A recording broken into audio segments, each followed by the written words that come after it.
Week off completed, nursery finished, English weather rubbish as usual, and PB just broken. What you saying? Let's get into this video.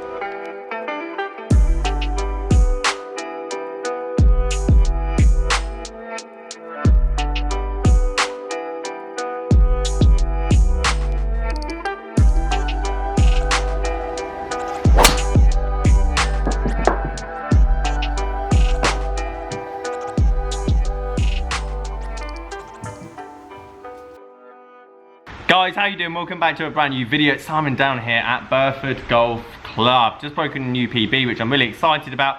I've literally done no training. Nutrition's been pretty awful this week. But I've had a great week. I met Jordan Brooks, who's 17th world ranking long driver, when I went up to the Belfry. So hopefully you watch that video. If you didn't, go and watch it. But I learned a lot and I feel refreshed. I've had a week off. It's been a very busy summer as a golf coach. But now we need to get down, we need to get grinding, we need to get bigger, and we need to get faster for next season's long drive. As well as I want to talk to you guys about bargain review, keeping up to date with that, and just plenty of videos coming out on that channel. So if you're new to the channel, welcome.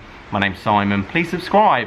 Anyway, let's talk about this. Let's talk about my swing and let's talk about my new PB. So you join me down here at the Burford Golf Club driving range shed combo. I'm not going to hit any balls because they'll land on the 13th out the back. Super speed sticks, driver, go do a bit of speed training. But I want to talk about too stiff of a driver, and a lot of people feel they need X stiff, stiff flex, whatever. And yes, you might get that one drive that goes a mile. You might somehow get it to launch high enough and it comes high toe, and all of a sudden you're now 30 yards further. But your bad shots are just too bad. They're left, they're right, they're all over the place, and it's difficult for you to get that driver airborne. That's a very good sign that a driver's too stiff for you, and that's exactly what this is. A lot of you might have not seen this combination. 4-degree crank head, triple X stiff shaft. When I started this journey last year, I was swinging about 175 in terms of ball speed, not swinging, ball speed 175. Club head was probably about low 120s, I would say, on average with this, and it was just too stiff.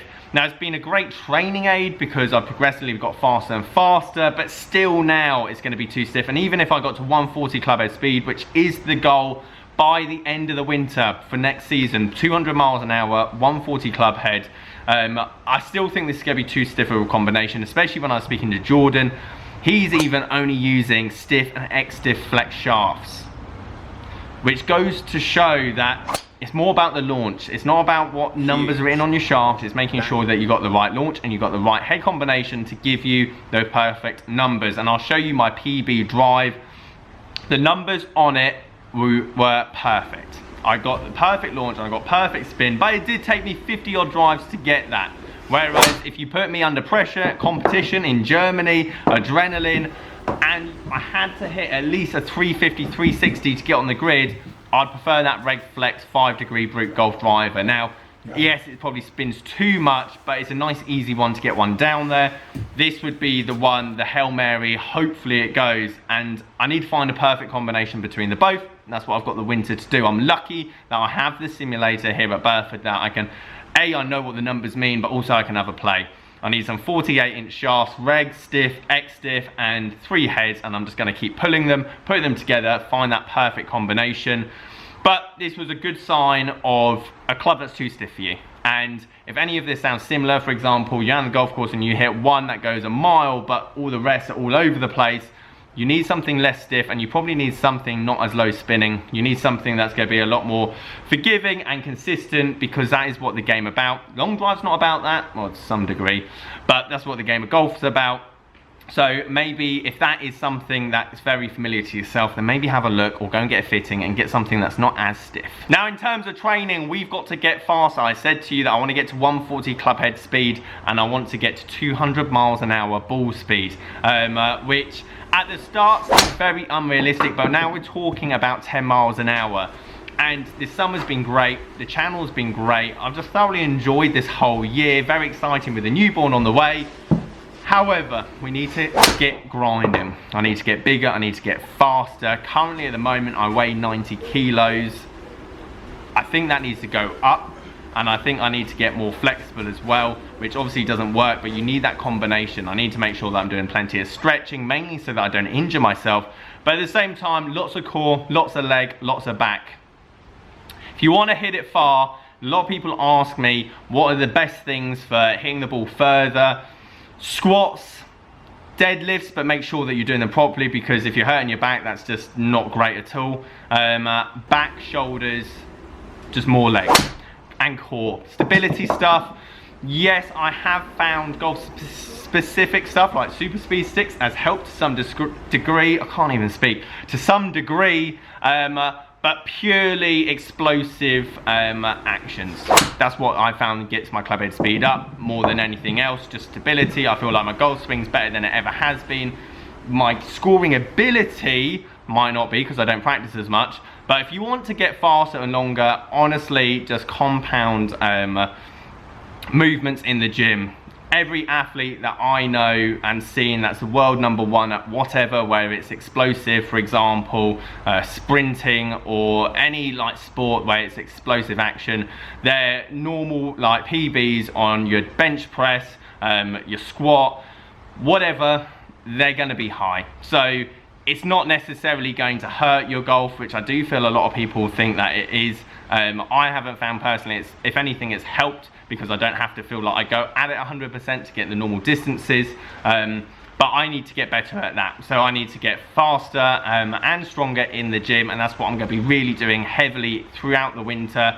First tournament next year is going to be about March, April sometime, so I've now got 5 months of putting my head down, going flat out for 3 to 4 months, resting, and then getting ready for the season. And hopefully we will be averaging that 200-mile-an-hour ball speed, which I've heard is competitive. So we're not far off, but it's definitely not going to be easy. Currently at 18,300, Bargain Review has done very well for the channel, and that's something heavily that I'm going to be looking at. So I want you to give me some suggestions down below what you want to see. I've got a putter to obviously review, I've got that 3-wood to review, and I've got to give them away.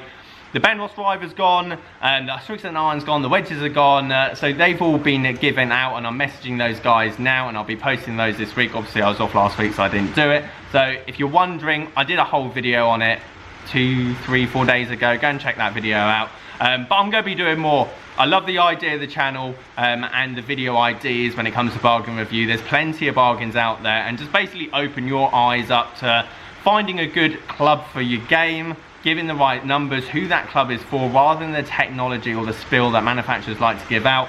Don't get me wrong, I'm a club fitter. There's big things about being fitted for a driver or irons, but there's a certain stage, and the putter review that I'm going to do should hopefully give you a bit of insight in when you should go and get an expensive putter, get fitted for a putter. Now some of you might say, why would you do that? It's just the most important club, and realistically, if you go and get fitted for a 200-pound putter and it's just the right length, lie, feel, waiting for you, and you practice a lot, then you're going to be reducing your handicap a lot better than you would getting a new driver, new 3-wood, new rescue, new irons, whatever. So putting's very important. You can never be too good at it. Absolutely coming down now. But yeah, lots more Bargain Reviews to come, so thank you for all the support on those. And we will be getting straight into them this week. Yeah. So guys, thank you ever so much for all the support. 400 yards is on its way. I feel like it's going to be in the next couple of months. I just need to make sure that, obviously I'm getting faster, but at the same time I need to find that right combination for driver and just more experimenting. I want to make a ladies flex monster. I want to get hold of a 48-inch ladies flex shaft, and then get a very low degree head on that. I feel like that would be a very interesting video. But the more experimenting, the more combinations, the better. 400 yards is definitely going to be around the corner. And then hopefully we pick up a win next year. That's the game plan. I want to win. I want to do everything that I can to get myself in that place. Whether that's naive or not, I don't know. But I'm confident, and we're going to go with it, and we're gun with it. Guys, thank you ever so much for watching. Leave this video a like if you liked it. Subscribe if you're new. I'm going to go and do some more training. See you guys later.